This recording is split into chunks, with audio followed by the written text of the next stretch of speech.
Hello बच्चों, good morning. This is Ankit Jaswal. I hope you all will be fine and taking care of yourselves. Students, as you all know, we are studying a second chapter in geography, which is land, soil, water, natural vegetation, and wildlife resources. Okay, we have already studied about land, soil and water.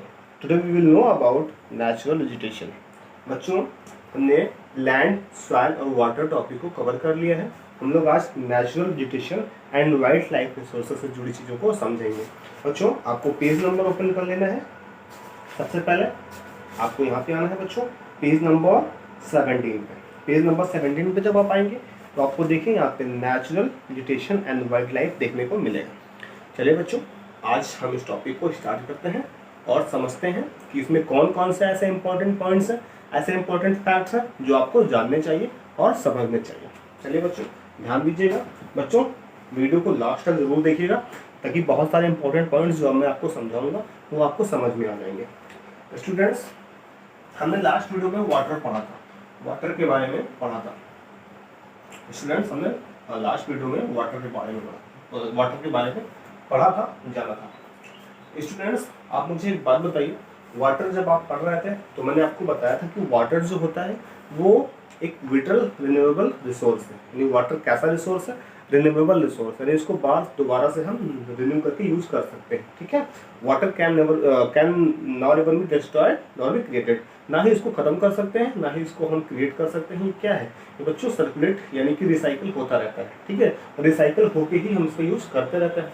बच्चों, यहाँ से water से ही एक term है जो मैं आपको पिछले वीडियो में नहीं बता पाया था, यहाँ मैं आपको समझा देता हूँ. देखिए बच्चों, रेन वाटर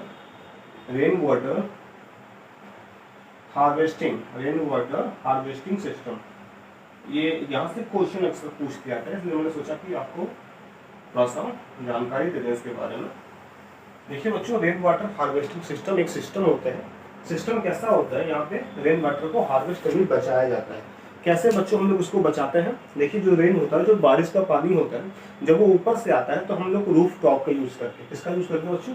रूफ टॉप जो होता है, जो छत होती है, छतों पे आप देखें अक्सर. ठीक है बच्चे, छत होती है, वहाँ पे छतों का यूज करके हम लोग क्या करते हैं, जो पानी छत से टपकता है तो उसको ऐसी जगह पे स्टोर करते हैं. उस वाटर को एक ऐसा सिस्टम बना लेते हैं हम लोग, किसी बड़ी सी चीज़ में उसका पानी को स्टोरेज करते हैं. और बच्चों, उस पानी को स्टोरेज करके हम लोग आगे एग्रीकल्चर में या फिर अपने यूज में, जो भी कपड़े धोने या जैसे भी यूज करना हो, उसको हम लोग यूज कर लेते हैं. बच्चों देखिए, यहाँ से क्वेश्चन पूछ रहा था कि रेन वाटर हार्वेस्टिंग से आप कितना पानी एवरेज बचा सकते हैं. तो बच्चों, मैं आपको बताऊं कि एवरेज अगर आप 2 आवर्स का भी रेन वाटर बच्चों सेव करते हैं तो आप लगभग एवरेज 8000 लीटर बचा सकते हैं. ये इंपॉर्टेंट फैक्ट है, क्वेश्चन बहुत बार पूछा गया है, इसको आप ध्यान रखिएगा. चलिए, हम लोग आज natural vegetation and wild life के बारे में समझेंगे और जानेंगे.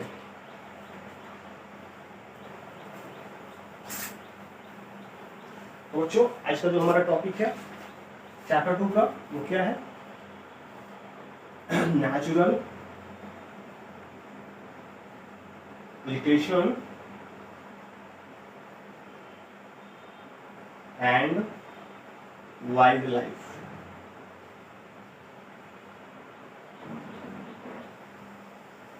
Natural vegetation and wild life. बच्चों, वेजिटेशन क्या होता है? वेजिटेशन यानी कि शाक सब्जियां, ठीक है, जो अपने आप से ग्रो होने वाले प्लांट्स होते हैं, उनको वेजिटेशन बोलते हैं. बच्चों, क्या बोलते हैं? वेजिटेशन बोलते हैं. जो भी घास फूस आप देख रहे हैं उसके अलावा वो भी तो वेजिटेशन होता है. उसके अलावा और भी जितनी प्लांट्स हैं, वैराइटीज हैं, जो अपने आप ग्रो होती हैं हमारे लिथोस्फीयर में या बायोस्फीयर में, वो कहलाती हैं नेचुरल वेजिटेशन. ठीक है. नेचुरल यानी कि जो प्राकृतिक रूप से जो शाक सब्जियां जिसके हम जो प्राप्त होती हैं वो कहलाती हैं नेचुरल वेजिटेशन. और वाइल्ड लाइफ क्या होता है बच्चों? वाइल्ड मतलब होता है जंगल. क्या होता है? जंगल. वाइल्ड मतलब होता है जंगल और लाइफ मतलब होता है जीवन. तो बच्चों, जंगल में रहने वाला जो जीवन है, यानी कि जंगल में रहने वाले जितने भी क्रिएचर्स होते हैं उनको बोलते हैं वाइल्ड लाइफ. जैसे चाहे वो बच्चों एनिमल्स हों, ठीक है, वाइल्ड लाइफ में स्पेशली एनिमल्स को ही रखा जाता है, लेकिन कभी कभी क्या होता है बच्चों, पहले के टाइम में ट्राइबल्स हुआ करते थे, यानी जो वहाँ पे एक प्रकार से आप कह सकते हैं कि वहाँ पे ह्यूमंस भी रहते थे, ठीक है, तो वो भी वाइल्ड लाइफ में ही आते थे। तो वाइल्ड लाइफ में बच्चों वैसे तो जनरली जो है एनिमल्स ही आते हैं, लेकिन इसमें पर्सन्स या ह्यूमंस को भी आप इंक्लूड कर सकते हैं, ट्राइबल्स को। उसके अलावा कुछ पेड़ पौधों को भी आप वाइल्ड लाइफ में इंक्लूड कर सकते हैं। तो बच्चों इन्हीं चीज़ों के बारे में हम लोग आज पढ़ेंगे। देखिए पहला टॉपिक आपका होगा बच्चों नेचुरल वेजिटेशन। नेचुरल वेजिटेशन ये आप लोग इसको समझने की कोशिश करिएगा। नेचुरल वेजिटेशन स्टूडेंट्स ये क्या होता है, मैंने अभी आपको समझाया। नेचुरल वेजिटेशन बच्चों, आप अपने घर के आसपास कभी निकले होंगे तो आपने क्या ऑब्जर्व किया होगा, आपने ज़रूर देखा होगा कि कुछ ऐसे बहुत सारे पेड़ पौधे हैं, ऐसी बहुत सारी प्रजातियां हैं, स्पीसीज हैं जो अपने आप उगती रहती हैं, ग्रो होती रहती हैं हमारे पृथ्वी पर, हमारे अर्थ पर, हमारे अर्थ के जो ऊपरी लेयर है सॉइल पे। यहाँ पे बहुत सारी ऐसी चीज़ें हैं जो अपने आप ग्रो होती हैं, यानी हम उनकी खेती नहीं करते फिर भी वो ग्रो होती रहती हैं। तो बच्चों ऐसी चीज़ें, ऐसी स्पीसीज प्लांट की, ठीक है, फ्लोरा की, जो अपने आप क्या है ग्रो होती हैं, उन्हें क्या बोलते हैं, नेचुरल वेजिटेशन बोलते हैं बच्चों, ठीक है, उन्हें क्या बोलते हैं, नेचुरल वेजिटेशन बोलते हैं। ये बात आप समझ के चलिए। और दूसरा क्या है, वाइल्ड लाइफ। वाइल्ड लाइफ यानी कि जंगलों में रहने वाला जितना भी जीवन है, जितनी भी लाइफ होती है वो वाइल्ड लाइफ कहलाती है, स्पेशली एनिमल्स, ठीक है। तो चलिए सबसे पहले हम लोग नेचुरल वेजिटेशन की बात करते हैं। देखिए बच्चों आप अपने बुक पे देखेंगे नेचुरल वेजिटेशन का एग्जाम्पल यहाँ पर आपको दिखाया जाएगा। एक यहाँ पे आप ये फोटो देख सकते हैं, ये क्या है बच्चों, ये सिल्क वॉर्म है, ठीक है, यहाँ पे आप सिल्क वॉर्म देख सकते हैं। ओके, अभी ये क्यों मैं दिखा रहा हूँ, मैं अभी आपको बताऊंगा, ठीक है। चलिए बच्चों उसके अलावा और भी चीज़ें मैं आपको भी दिखाता रहूँगा। चलिए नेचुरल वेजिटेशन पढ़ रहे हैं तो हम समझने की कोशिश भी कर लेते हैं। बच्चों आपने इससे पहले स्फीयर के बारे में पढ़ा होगा। हमारा जो अर्थ है वहाँ पे कई ऐसा तो है नहीं कि यहाँ पे सॉलिड है, लिक्विड है। यहाँ पे जो हमारा अर्थ है, यहाँ पे सारे मैटर्स 3 तरह के होते हैं, सॉलिड, लिक्विड और गैस। तो हमारे अर्थ पे तीनों तरह के जो स्फीयर वो पाए जाते हैं। स्फीयर मतलब क्या होता है बच्चों, जहाँ पर उनकी मात्रा सबसे ज़्यादा होती है। जैसे अगर मैं बात करूँ एटमॉस्फेयर की, तो बच्चों एटमॉस्फेयर जो होता है, एटमॉस्फेयर जो होता है वहाँ पे गैसेस, ठीक है, they are surrounded by gases. यहाँ पे गैसेस सबसे ज़्यादा होती है, गैसेस की क्वांटिटी सबसे ज़्यादा होती है। बच्चों हम अगर बात करें लिथोस्फीयर की, क्या बात करें, लिथोस्फीयर की, तो लिथोस्फीयर पे क्या होता है, ये लैंड एरियाज होते हैं, यहाँ पे सॉलिड स्फीयर होता है, ठीक है, लैंड यानी कि सॉलिड जो भी चीज़ें हैं यहाँ पे पाई जाती है। और अगर मैं बात करूँ बच्चों हाइड्रोस्फीयर की, क्या बात करें, हाइड्रोस्फीयर, तो यहाँ पे क्या होता है, यहाँ पे होता है बच्चों वाटर। क्या होता है ये, वाटर। तो the area surrounded by gases is called atmosphere, and the area surrounded by land or solid matter is called lithosphere, and when it comes to water, the area surrounded by water is known as hydrosphere। ठीक है बच्चों, ये 3 चीजें आपको clear हो गई होंगी अभी तक। तो बच्चों ऐसा भी होता है, अब आप बोलेंगे सर कोई जगह ऐसी भी तो होती होगी जहाँ पे एटमॉस्फेयर भी होगा, लिथोस्फीयर भी होगा और हाइड्रोस्फीयर भी होगा। ऑब्वियसली होती है बच्चों, ठीक है। आप अपने आसपास देखिए, जहाँ पर आप इस वक्त रह रहे हैं वहाँ पर वाटर भी तो अवेलेबल है, यानी आपका हाइड्रोस्फीयर भी तो है वहाँ पे। आप देखोगे तो लिथोस्फीयर यानी वो लैंड भी तो है, सॉलिड भी तो है, जमीन क्या है, लिथोस्फीयर भी तो है। उसके अलावा एटमॉस्फेयर भी तो वहाँ पर बच्चों है। ऑक्सीजन आप ले रहे हो, आप ऑक्सीजन ले रहे हो, वहाँ पे नाइट्रोजन आपको दिख रही है। आपके एटमॉस्फेयर में आपको पता है नाइट्रोजन कितना है, ऑक्सीजन है वहाँ पे, बट आप कार्बन डाइऑक्साइड छोड़ रहे हैं। तो ये सब चीज़ें क्या है, ऑब्वियसली है कि गैस तो है वहाँ पर ना, तो गैस भी है, लैंड सॉलिड भी है और वाटर भी है। तो बात जहाँ पे तीनों चीज मिलती हैं बच्चों, उसको बोलते हैं, उसको क्या बोलते हैं, बायोस्फीयर बोलते हैं। क्या बोलते हैं बच्चों, बायोस्फीयर। ये इंपॉर्टेंट फैक्ट है, आप याद रखिएगा। बायोस्फीयर क्यों बता रहा हूँ अभी मैं आपको बताऊंगा, ठीक है बच्चों। बायोस्फीयर, इसको क्या बोलते हैं बच्चों, बायोस्फीयर। अगर मैं बायोस्फीयर की डिफिनेशन आपसे पूछूं बच्चों, तो देखिए बायोस्फीयर क्या होता है, a narrow zone of contact, a narrow zone of contact among all the sphere, ठीक है। सारे स्फीयर में जो एक नैरो जोन होता है, वो जोन जहां पर तीनों चीजें पाई जाती हैं, उसको क्या बोलते हैं, बायोस्फीयर बोलते हैं, ठीक है बच्चों। क्लियर है। अब बच्चों बायोस्फीयर में रहने वाले जितने भी क्रिएचर्स होते हैं, बायोस्फीयर में रहने वाले जितने भी क्रिएचर्स होते हैं, उनको क्या बोलते हैं, बायोटिक बोलते हैं।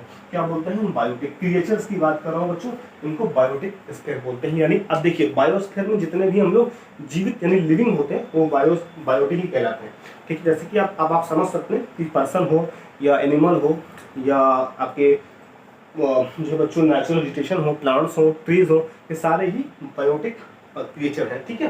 समझ गए? क्योंकि बायोस्फीयर में है, हम सब भी बायोस्फीयर में ही रहते हैं, क्योंकि हमें तीनों चीज की बराबर जरूरत है, चाहे वो लिथोस्फीयर हो, चाहे एटमॉस्फेयर, चाहे हाइड्रोस्फीयर, हमको तीनों चीज की बराबर जरूरत है और इसीलिए हम बायोस्फीयर में रहते हैं। तो बच्चों बायोस्फीयर आपने समझ लिया, जहाँ तीनों चीजें पाई जाती हैं वो बायोस्फीयर होगा। बच्चों बायोस्फीयर का आपको फिगर मैंने पिछली बार दिखाया भी है, आप बायोस्फीयर का फिगर को देख सकते हैं, ठीक है। आप बायोस्फीयर के फिगर को मैंने आपको बहुत बार पीछे दिखाया भी है, मैं कोशिश करता हूँ कि आपको यहाँ पे अगर हो तो मैं आपको दिखा सकूँ। आपकी बुक में फिगर नहीं है बच्चों, आप पिछली वीडियो देखेंगे तो उसमें आपको वो जरूर दिख जाएगा, ठीक है। अब बच्चों ये तो पहला टर्म था बायोस्फीयर। एक टर्म आता है दूसरा बच्चों इकोसिस्टम। क्या होता है? इकोसिस्टम। बच्चों इकोसिस्टम क्या होता है? कई बार क्वेश्चन पूछा जाता है कि इकोसिस्टम क्या होता है, व्हाट इज इकोसिस्टम। बच्चों देखिए, हम जहाँ पर रहते हैं बायोस्फीयर में, जहाँ पे हम बायोस्फीयर में रहते हैं, जहाँ पे तीनों चीजें पाई जाती हैं, वहाँ पर हर क्रिएचर यानी जितने भी जीवित प्राणी हैं, ठीक है, वो सारे एक दूसरे पे इंटरडिपेंडेंट हैं, यानी एक दूसरे से मतलब एक दूसरे की वजह से ही जीवित हैं। जैसे बच्चों हम लोग क्यों जिंदा हैं? क्योंकि हम लोग डिपेंडेंट हैं किस पे?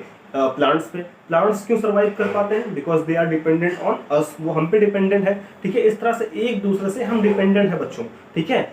और जैसे ही हम एनिमल्स पे डिपेंडेंट है, एनिमल्स प्लांट्स पे डिपेंडेंट है, या एनिमल दूसरे एनिमल पे डिपेंडेंट है, यानी हम एक दूसरे पे डिपेंडेंट है और आपस में जुड़े हुए हैं, ठीक है, एक दूसरे से। अगर एक भी एक्सटेंट हो गया, खत्म हो गया, तो दूसरा अपने आप क्या होगा? एक्सटेंट हो जाएगा, खत्म हो जाएगा। तो बच्चों इसी आपस में जुड़े रहने की जो फिनोमिना है, जो एक प्रोसेस है, ठीक है, उसी को बोलते हैं इकोसिस्टम। क्या बोलते हैं बच्चों? इकोसिस्टम। इसको क्या हम डेफिनेशन राइट कर सकते हैं बच्चों? इसके डेफिनेशन को अगर हम राइट करने जाएंगे तो हम क्या राइट कर सकते हैं बच्चों? देखिए, द लाइफ सपोर्टिंग सिस्टम, ठीक है, द लाइफ सपोर्टिंग सिस्टम, इसको हम बोल सकते हैं life supporting system. Life supporting system where creatures are dependent, interdependent,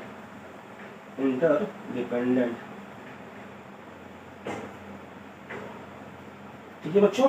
ecosystem क्या होता है? एक ऐसा सिस्टम, एक ऐसा लाइफ सपोर्टिंग सिस्टम जहां पर एक दूसरे की लाइफ दूसरा सपोर्ट करता है, ठीक है, और एक दूसरे पर दोनों निर्भर होते हैं, वो कहलाता है इकोसिस्टम। समझ गए बच्चों? बायोस्फीयर समझ में आ गया आपको इकोसिस्टम समझ में आ गया। चलिए हम आगे पढ़ेंगे। बच्चों देखिए, इकोसिस्टम में भी क्या होता है? बैलेंस मेंटेन रहना चाहिए। ये भी इंपॉर्टेंट फैक्ट है कि इकोसिस्टम में जब बैलेंस मेंटेन नहीं होगा तो क्या होगा? हमारे ऊपर खतरा मंडराना शुरू होता है।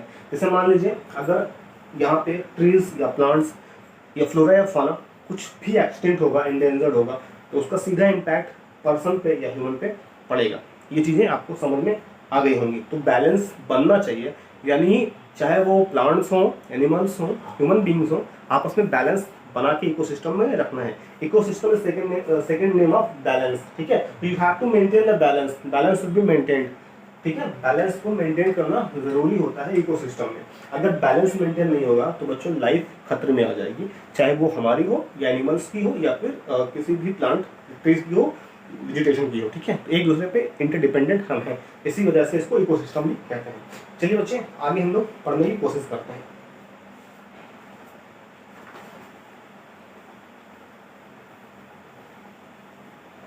बच्चों आपने नेचुरल वेजिटेशन पढ़ा, बायोस्फीयर पढ़ा, इकोसिस्टम पढ़ा। अब देखिए बच्चों, अगर हम बात करें यूज ऑफ वेजिटेशन, जो वेजिटेशन है उसका यूज कहते हैं use of vegetation. Use of vegetation,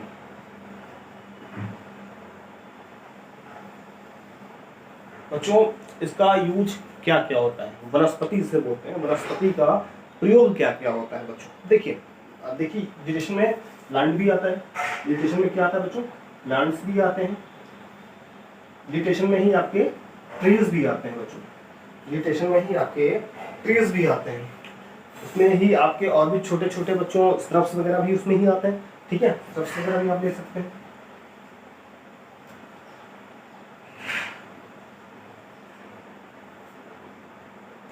या इतना ही रखिए क्योंकि प्लांट्स में उसके आ जाएंगे, ठीक है बच्चों। अब देखिए, यूज ऑफ वेजिटेशन में अगर मैं बात करूं तो प्लांट्स और ट्रीज, इनका यूज किसको नहीं पता? आप सबको पता है, ठीक है। प्लांट्स का यूज क्या क्या होता है? हम लोग ब्रेथिंग के यूज करते हैं, ऑक्सीजन मिलता है बच्चों, ठीक है, इससे हमें ऑक्सीजन मिलता है। एक सबसे बड़ा इंपॉर्टेंट यूज क्या है कि हमको इससे ऑक्सीजन मिलता है, जिसकी वजह से हम क्या है, जीवित हैं, यानी कि अलाइव है। ठीक है, दूसरा क्या है बच्चों, इससे हमें शेल्टर मिलता है। क्या मिलता है? शेल्टर बच्चों ट्री से मिलता है। शेल्टर ट्री से मिलता है। किसको? एनिमल्स को। एनिमल्स यहाँ पे शेल्टर लेते हैं, शरण लेते हैं, रहने के लिए जगह लेते हैं। उसके अलावा बच्चों प्लांट से ही हमको फ्रूट्स, ठीक है, या फिर अब यहाँ पे वुड्स वगैरह हमको यहाँ पे मिल जाता है। ठीक है, इसके अलावा बच्चों मेडिसिन वगैरह भी हमको यहाँ से मिलती हैं। यहाँ से बच्चों अगर मैं प्लांट की और बात करूँ तो यहाँ पे लीव्स वगैरह भी हमको यहाँ से भी मिल जाती हैं, जो कि कई चीज़ों में फायदेमंद है। तो बच्चों यहाँ पे प्लांट्स और ट्रीज आप सब जानते हैं कितना यूजफुल है, तो इसमें बताने की जरूरत नहीं है। तो वेजिटेशन कितना इंपॉर्टेंट है हमारे लिए ये आप समझ सकते हैं। इसका यूज पूछेगा तो आप राइट कर सकते हैं बच्चों कि हमको oxygen, shelter, would, medicine, fruits, leaves और तमाम चीज़ें हमको नेचुरल वेजिटेशन से प्राप्त होती हैं, जिसका हम प्रयोग अपने लाइफ में करते हैं। तो यूज आई थिंक आपको आता है, तो मैं इस पर ज़्यादा डिस्कस नहीं करूँगा। हम आगे बढ़ते हुए जानेंगे कि डिस्ट्रीब्यूशन ऑफ नेचुरल वेजिटेशन क्या होता है।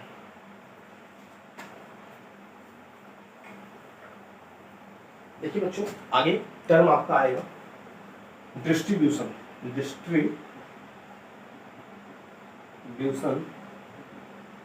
Of natural vegetation.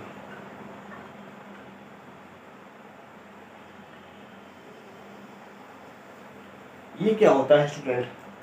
डिस्ट्रीब्यूशन क्या होता है बच्चों? देखिए, जो नेचुरल वेजिटेशन है, जो अपने आप उगने वाले जितने भी पेड़ पौधे हैं उनको हमने बांट दिए हैं। अब ऐसा तो है नहीं कि अपने आप उग रहे हैं तो कुछ सब एक ही जैसे होंगे, आपस में डिवाइडेड भी हैं, कुछ बहुत बड़े हैं, कुछ बहुत छोटे हैं।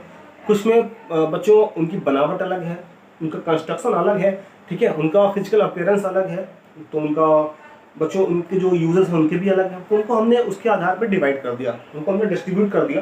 ठीक है, कैसे डिस्ट्रीब्यूट किया चलिए हम समझने की कोशिश करते हैं। सबसे पहले अगर मैं बात करूँ बच्चों डिस्ट्रीब्यूशन में, देखिए हमने उसको 4 तरीके से डिस्ट्रीब्यूट किया। सबसे पहले हमने उसको फॉरेस्ट में डिवाइड किया। कैसे किया? फॉरेस्ट में।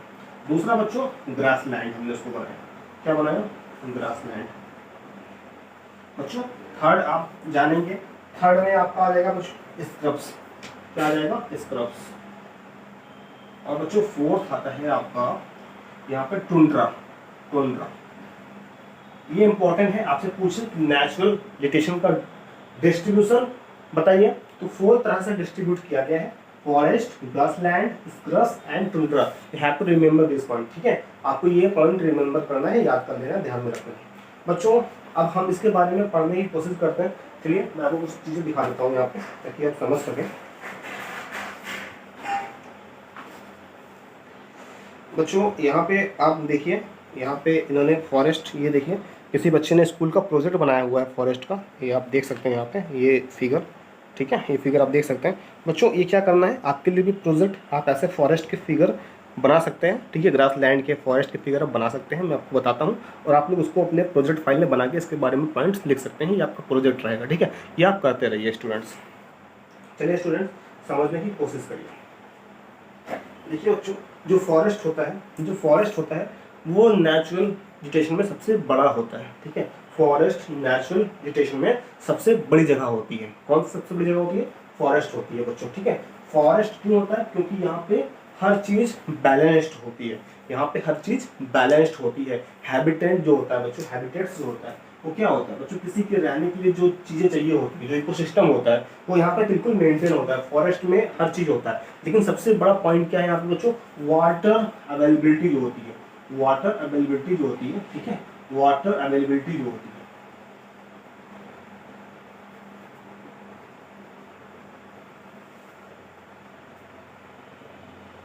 बच्चों ये अबंडेंट होती है, यानी बहुत ज़्यादा होती है। ठीक है, अबंडेंट होती है, यानी कि यहाँ पे बहुत ज़्यादा वाटर पाया जाता है, जिससे प्रॉब्लम नहीं होती यहाँ के फ्लोरा और फाना को।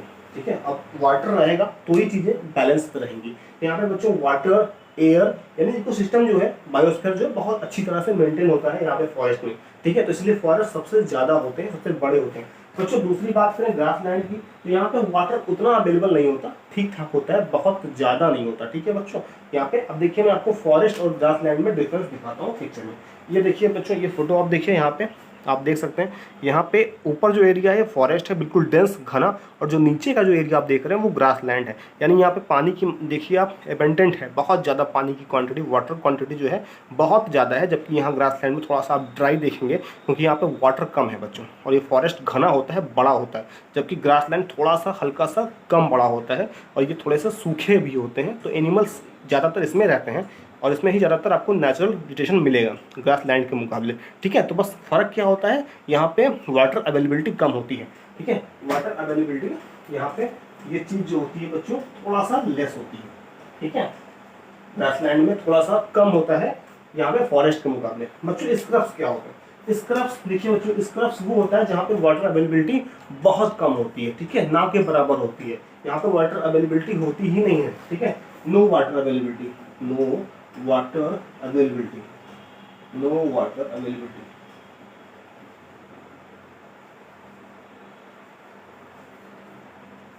बच्चों ये कौन सा एरिया होता है, जैसे डिजर्ट। अब अगर मैं स्क्रब्स की बात करूं बच्चों, तो यहाँ पे देखिए थॉर्नी जो होते हैं। ठीक है, थॉर्नी यानी कि जो कांटेदार जो पेड़ पौधे होते हैं वो कहाँ उगते हैं, यही स्क्रब्स में उगते हैं। ठीक है बच्चों, जैसे कैक्टस आपने पढ़ा होगा। ठीक है, कैक्टस आपने पढ़ा होगा, जो कैक्टस होता है वो आप यहीं पर स्क्रब्स में आता है। यानी ऐसी चीजें, ऐसे पेड़ पौधे जो पानी जहाँ पर नहीं होता, ड्राई एरियाज में जहाँ पर उगते हैं वो स्क्रब्स कहलाते हैं, और ये खास करके डेजर्ट एरियाज में ज़्यादा होते हैं यहाँ पे, क्योंकि पानी नहीं होता। तो ये आप समझ चुके होंगे, फॉरेस्ट जहाँ पे वाटर भी होता है, एयर भी होता है, बहुत डेंस होता है, बहुत बड़ा होता है, तो फॉरेस्ट होता है। फॉरेस्ट से थोड़ा छोटा, जहाँ पर पानी की मात्रा थोड़ी सी कम होती है, वहाँ पे उतना ज़्यादा डेंस नहीं होता, घना नहीं होता, वो ग्रासलैंड होता है। उससे नीचे स्क्रब्स की जब हम बात करेंगे बच्चों, तो ये यहाँ पे पानी नहीं होता, ये घने नहीं होते, ये बिल्कुल ड्राई एरिया होता है। ये क्या होता है, बिल्कुल ड्राई एरिया होता है, और ड्राई एरिया में पाए जाने वाले पेड़ पौधे वो स्क्रब्स नेचुरल वेजिटेशन कहलाते हैं। बच्चों टुंड्रा की बात करें तो टुंड्रा मतलब होता है बहुत कोल्ड, एक्सट्रीम कोल्ड जो प्लेस होता है बच्चों, extreme cold place, extreme cold place पे उगने वाले जितने भी नेचुरल वेजिटेशन होते हैं वो टुंड्रा कहलाते हैं, एक्सट्रीम कोल्ड। ठीक है, एक्सट्रीम कोल्ड प्लेस पे उगने वाले जितने भी आपके नेचुरल वेजिटेशन होते हैं वो क्या कहलाते हैं, टुंड्रा कहलाते हैं। जैसे बच्चों मैं बात करूं एंटार्क्टिका पे, क्या होता है एंटार्क्टिका। ठीक है, एंटार्क्टिका जो होती है बच्चों, यहाँ पे जितनी भी चीजें पाई जाएंगी नेचुरल वेजिटेशन, ये क्या होगा बच्चों, टुंड्रा कहलाएंगे। ठीक है, तो बहुत ज़्यादा ठंडी जगहों पर उगने वाले जितने भी आपके होते हैं पोलर वगैरह जो होते हैं, ठीक है, पोलर ट्रीज वगैरह, वो यहीं पर पाए जाते हैं, टुंड्रा में पाए जाते हैं। ठीक है बच्चों, टुंड्रा पे पाए जाते हैं। तो शायद मैं आपको यहाँ पे फिगर दिखा पाता, बट यहाँ पे फिगर है नहीं बच्चों। ठीक है, चलिए कोई बात नहीं, मैंने आपको फॉरेस्ट का ये दिखाया, इसको आपको कर लेना है अपने प्रोजेक्ट फाइल में। तो ये चीज़ें आप समझ चुके होंगे आई होप। चलिए आगे बढ़ते हैं बच्चों और समझने की कोशिश करते हैं।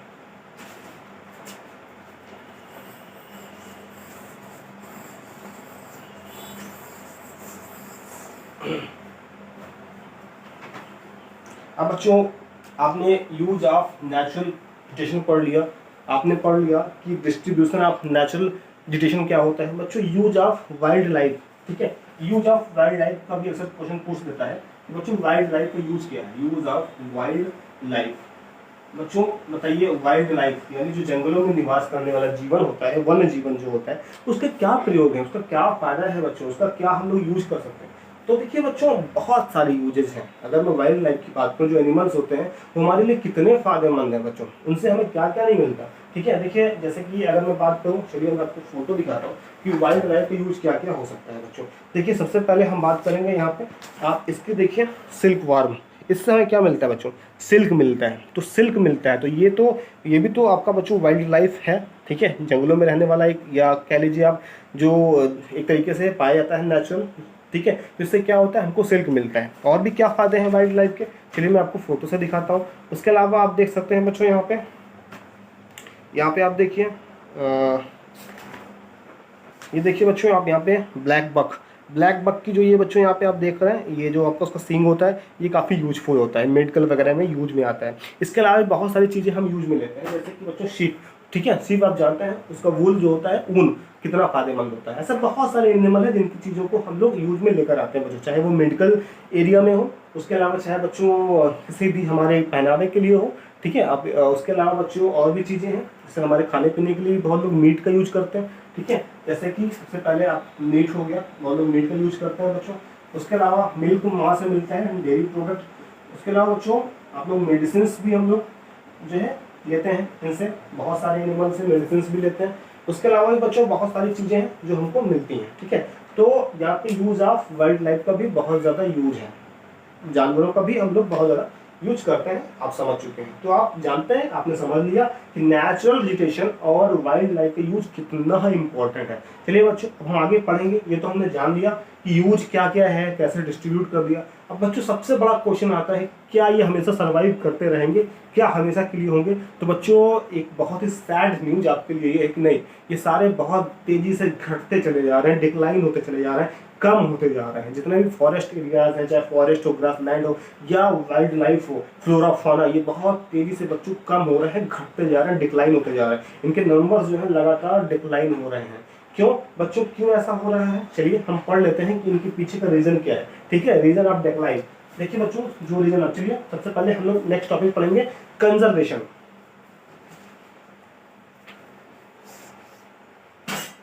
Conservation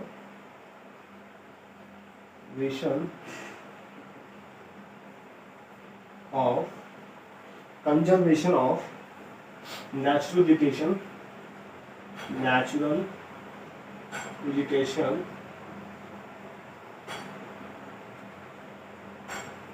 and wildlife।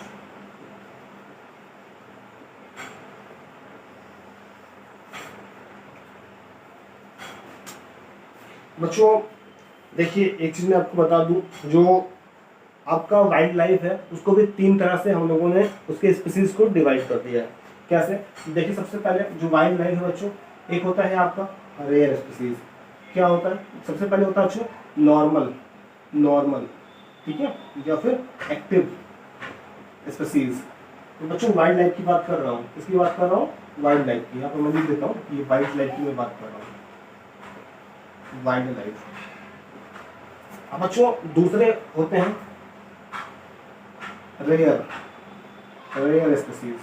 बच्चों थर्ड होता है एंडेंजर्ड। और बच्चों फोर्थ आता है आपका, बच्चों फोर्थ आपका आ जाएगा एक्सटेंट, सॉरी बच्चों आपका जो फोर्थ पे आएगा वो एक्सटेंट नहीं होता, उससे पहले एक और आता है बच्चों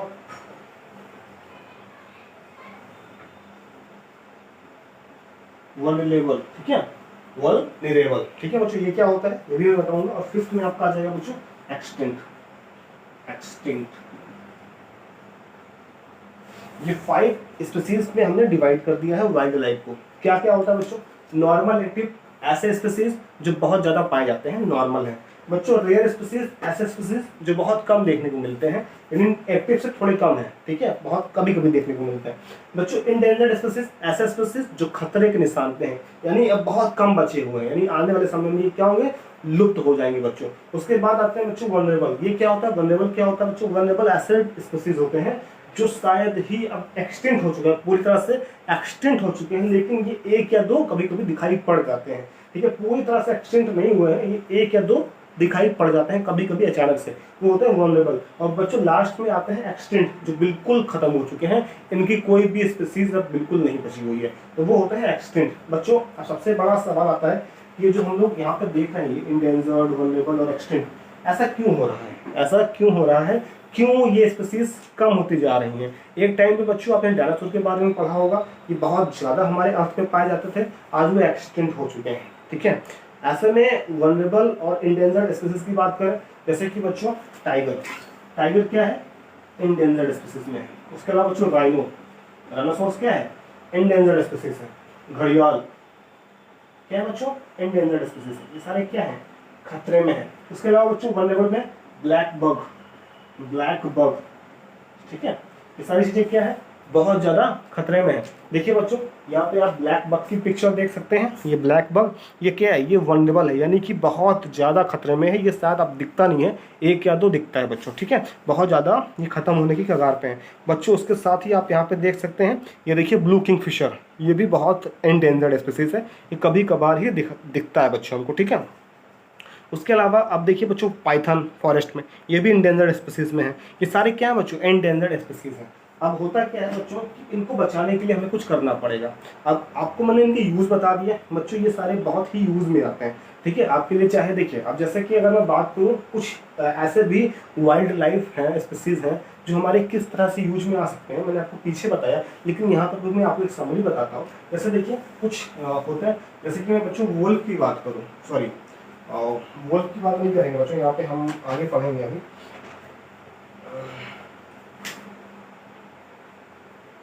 बच्चों देखिए, जैसे कि यहाँ पे अगर मैं वल्चर की बात करूँ, वल्चर, ठीक है, वल्चर की बात करूँ, तो वल्चर क्या है बच्चों, एक एंडेंजर्ड स्पीसीज है। क्या है, एंडेंजर्ड स्पीसीज। ऐसा क्यों हुआ, ऐसा हुआ क्यों बच्चों, जो वल्चर है वो decomposer, as a decomposer use में आता है हमारे।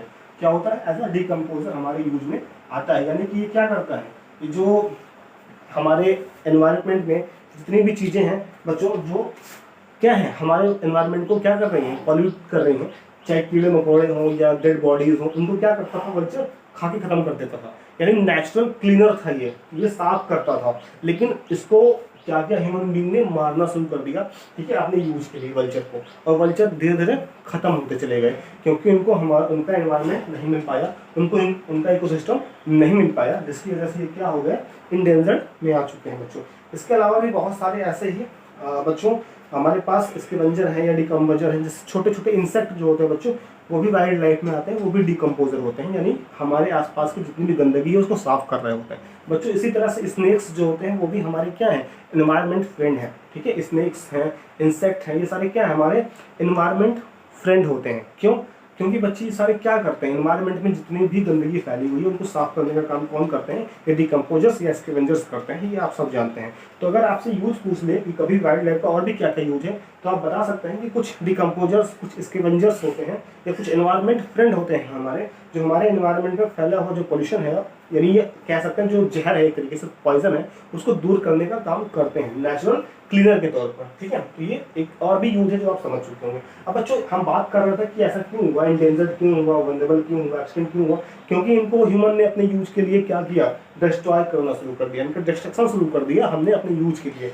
जिनकी वजह से ये लगातार घटते चले गए। तो ऐसे में गवर्नमेंट ने क्या किया बच्चों, गवर्नमेंट ने इनको बचाने के लिए कुछ चीजें शुरू की, बच्चों, ठीक है। उन्हीं के बारे में हम पढ़ना शुरू करेंगे, आज जानेंगे। अब हम रीजन पहले पता करते हैं बच्चों कि ऐसा क्यों हुआ, ये इंडेंजर्ड या वल्नरेबल या एक्सटिंक्ट हुए क्यों। देखिए बच्चों, इनके पीछे की कुछ वजह, ठीक है, इनके पीछे की कुछ वजह हम जानेंगे, ठीक है। अगला टॉपिक हम सीखते हैं इसी पे कि रीजन क्या क्या है हमारा। देखिए बच्चों, इस टॉपिक में आता है रीजन बिहाइंड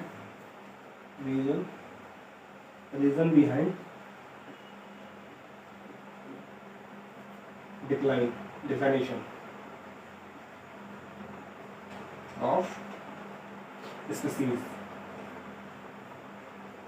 बच्चों, जो स्पीसीज पूरी तरह से खत्म हो रही हैं, एंडेंजर्ड हैं, खतरे में हैं, वो क्यों हो रहा है।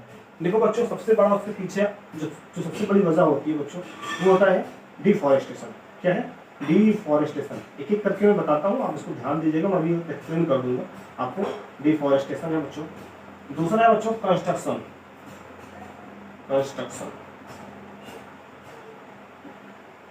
थर्ड वन इज बच्चों technology and development.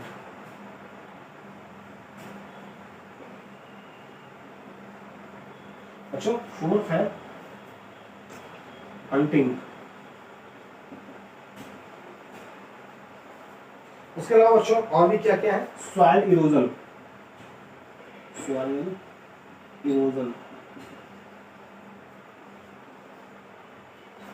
Forest fire,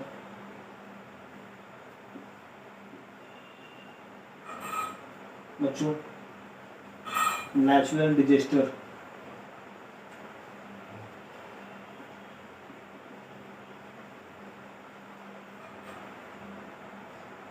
and illegal trades. बच्चों ये कुछ ऐसे पॉइंट्स हैं जिनकी वजह से जो स्पीसीज हैं वो खतरे में आ चुकी हैं या कम होती जा रही हैं या फिर एक्सटिंक्ट हो चुकी है, खत्म हो चुकी है। क्या होता है? सबसे पहले डिफॉरेस्टेशन। बच्चों हम जब जंगलों को ही काट देंगे, फॉरेस्ट को ही कट कर देंगे, तो जो वहाँ पे फॉरेस्ट में रहने वाले वाइल्ड लाइफ है वो तो ऑब्वियस है कि मारे जाएंगे। तो सबसे बड़ी वजह होती है डिफॉरेस्टेशन।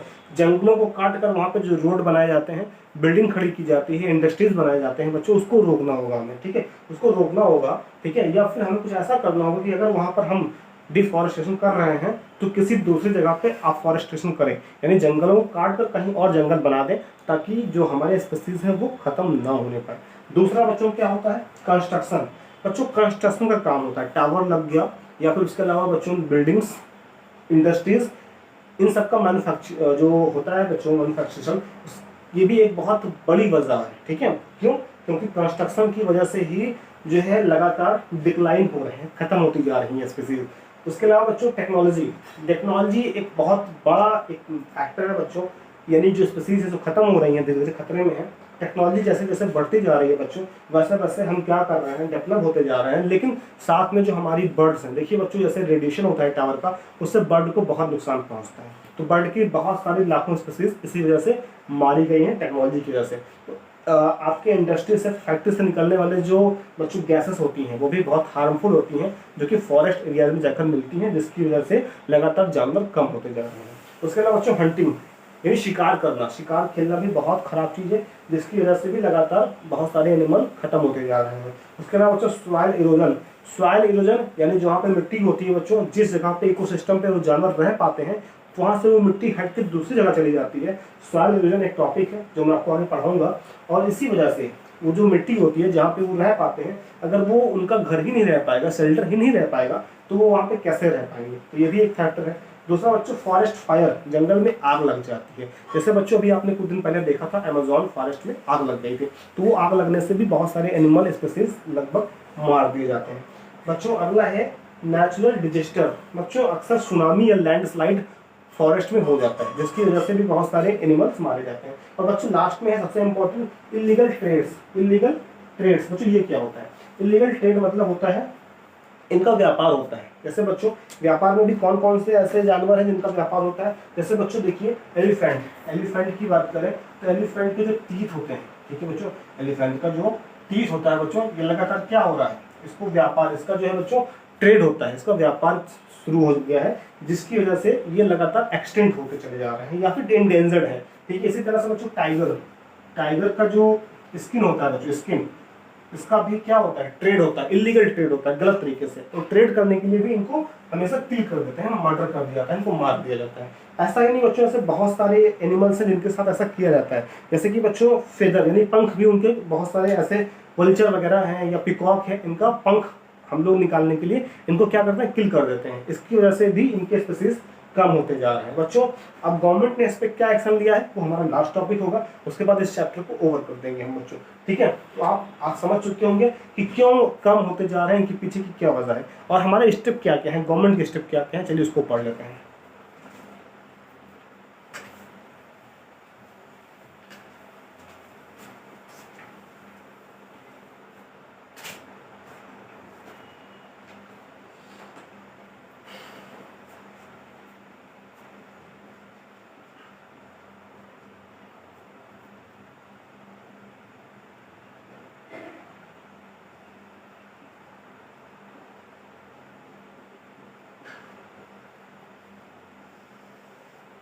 बच्चों चाहे नेचुरल वेजिटेशन हो चाहे वाइल्ड लाइफ हो, उनसे हमको बहुत कुछ मिलता है और अपने ज़रूरत के लिए हम उनको लगातार किल करते जा रहे हैं, जो कि बहुत गलत है बच्चों, ठीक है। ऐसा नहीं होना चाहिए। इसके लिए क्या क्या स्टेप्स गवर्नमेंट ने लिए हैं बच्चों? गवर्नमेंट ने बहुत सारे क्या क्या बनवाए, रिजर्व्स बनवाए हैं। क्या बनवाए हैं? रिजर्व्स बनवाए हैं बच्चों। नेशनल पार्क बनवाए हैं, नेशनल पार्क्स बनवाए हैं।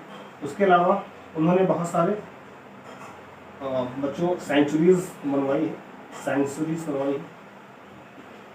बच्चों यहाँ से एक होमवर्क आपके लिए मैं देता हूँ। होमवर्क क्या होगा? आपको 10 national park 10 national park and 10 sanctuaries के नेम राइट करने हैं, 10 सेंचुरीज के नेम राइट करने हैं। ठीक है, ये आपका एक बहुत ही इम्पोर्टेंट आपको मैं होमवर्क दे रहा हूँ जो आपको करना है। ठीक है बच्चों, आपको 10 नेशनल पार्क और 10 सेंचुरीज के नेम लिखने हैं, साथ में किस स्टेट में है वो ये भी आपको राइट करना है, ये आपका होमवर्क है। ठीक है, चलिए अब बच्चों देखिए गवर्नमेंट ने क्या किया, रिजर्व बनवाया, नेशनल पार्क बनवाया, सेंचुरी बनवाई। जैसे नेशनल पार्क, बहुत सारे नेशनल पार्क, जैसे गिर नेशनल पार्क है बच्चों, एक नेशनल पार्क है काजीरंगा नेशनल पार्क। क्या है? Kaziranga national park. Kaziranga national park जो है बच्चों, ये किसके लिए फेमस है आप बताएंगे मुझे।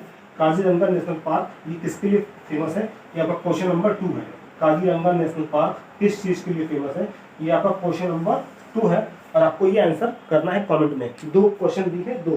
तो काजीरंगा नेशनल पार्क गवर्नमेंट ने बनवाया है किसी एक एनिमल को प्रोटेक्ट करने के लिए, क्योंकि ये खत्म होते जा रहे थे। ऐसे ही बच्चों गिर नेशनल पार्क लायन के लिए, गिर नेशनल पार्क गुजरात में है, वहाँ पे शेरों को बचाने के लिए, क्योंकि शेर एशियाटिक लायन जो थे वो खत्म होते जा रहे थे, तो उनको बचाने के लिए ये स्टेट गवर्नमेंट ने लिया है। तो बच्चों गवर्नमेंट ने तो अपना काम किया है, रिजर्व बनवाया, नेशनल पार्क बनवाया, सेंचुरीज बनवा दी, ताकि वहाँ पर एनिमल्स को प्रोटेक्ट कर सके, वाइल्ड लाइफ को प्रोटेक्ट कर सके। बच्चों हमें क्या करना होगा, सबसे लास्ट में क्वेश्चन आता है कि हमें क्या करना है। बच्चों हमें भी, हम अपने स्तर पर बहुत कुछ कर सकते हैं। जैसे बच्चों हम लोग क्या कर सकते हैं, हम लोग नेचुरल वेजिटेशन या वाइल्ड लाइफ को बचाने के लिए बच्चों अफॉरेस्टेशन क्या कर सकते हैं, अफॉरेस्टेशन कर सकते हैं, अफॉरेस्टेशन कर सकते हैं, यानी पेड़ लगा सकते हैं। ठीक है, प्लांटेशन कर सकते हैं बच्चों, क्या कर सकते हैं, प्लांटेशन, पेड़ पौधे लगा सकते हैं। ठीक है, उसके अलावा बच्चों हम लोग क्या कर सकते हैं, हम लोग, ठीक है, हम लोग बच्चों उसके अलावा जैसे कि अवेयरनेस फैला सकते हैं सोशल मीडिया पे या कैंपेन करके कि भैया बचाइए, जानवरों को बचाइए, उनको मारिए नहीं, स्टॉप किलिंग। जैसे कि बच्चों वन महोत्सव क्या होता है, वन महोत्सव, ये आपका क्वेश्चन नंबर 3 है बच्चों। वन महोत्सव कब सेलिब्रेट किया जाता है, वन महोत्सव किस डे को मनाया जाता है।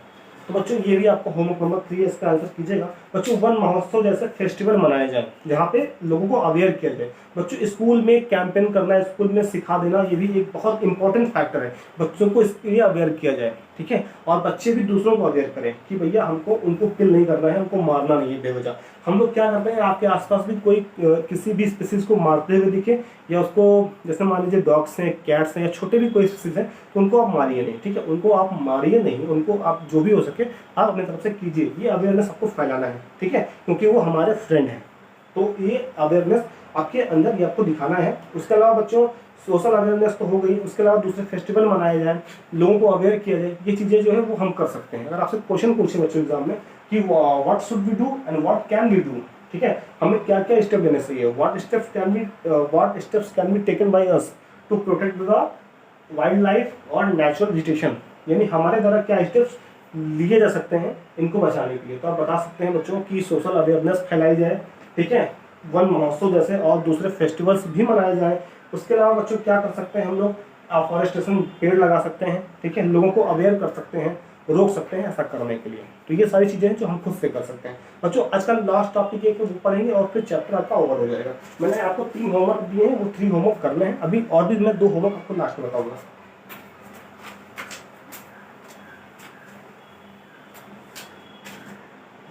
बच्चों लास्ट टॉपिक है हमारा CITES। CITES ये क्या है बच्चों, CITES इसका फुल फॉर्म, ये आपका 4th नंबर होमवर्क है। ये इसका फुल फॉर्म आपकी बुक में दिया गया है, इसका फुल फॉर्म आपका बुक में दिया गया है, मैं नहीं बताऊंगा, इसको आपको होमवर्क कमेंट में राइट करना है। आपका होमवर्क नंबर 4 है बच्चों। ठीक है, अब सर काम क्या होता है मैं बता देता हूँ बच्चों।